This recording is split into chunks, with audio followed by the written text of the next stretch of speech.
Hello বন্ধুরা, আজকে আমরা একটা গুরুত্বপূর্ণ বিষয়ে জানব। আজকাল দেখছি অনেক ছেলেমেয়েরাই বা অনেক বড় মানুষরাই তারা জীবনে ব্যর্থ হয়ে নিজেদের জীবনকে নষ্ট করে দিচ্ছে।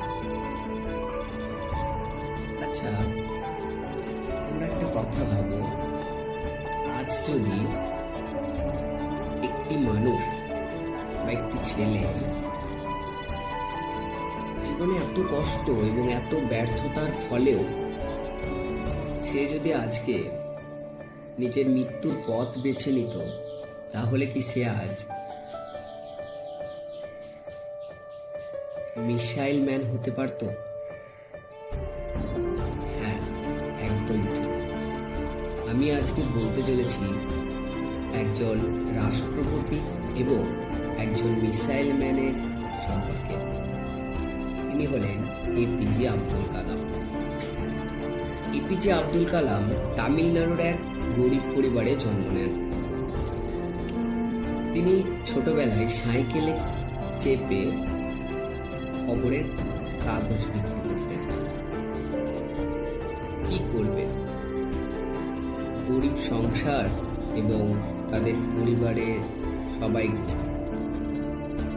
তাই তিনি ছোটবেলা থেকেই সংবাদপত্র বিক্রি করতেন। তো টাকা ছিল না, বই কেনার সামর্থ্য ছিল না, কিন্তু তার স্বপ্ন ছিল আকাশ ছোঁয়ার মতো।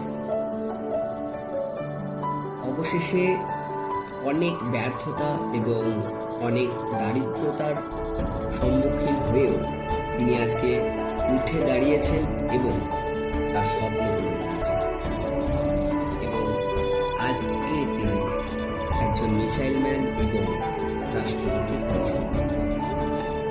এবার তুমি ভাবো, যদি তিনি আজ তোমাদের মতো ওরকম চিন্তা নিয়ে নিজের জীবনকে নষ্ট করে দিত, তাহলে কি আজকে আমরা এত সুন্দর রাষ্ট্রপতি এবং মিসাইল ম্যানকে পেতাম? তাহলে আজ তোমরা নিজেদের পথে ব্যর্থতা পাচ্ছ মানে এই না যে তোমরা জীবনে নিজেদের স্বপ্নকে পূরণ করতে পারবে না। তোমরা নিজেদের স্বপ্নের জন্য খাটো এবং নিজেদের জীবনকে আরো সুন্দরভাবে গড়ে তোলো। তাই কখনোই হেরে গেলে বা ফেল হলে বা ব্যর্থতা পেলে কখনোই মাথা নিচু করবে না, মাথা উঁচু করে চলতে শেখো এবং নিজের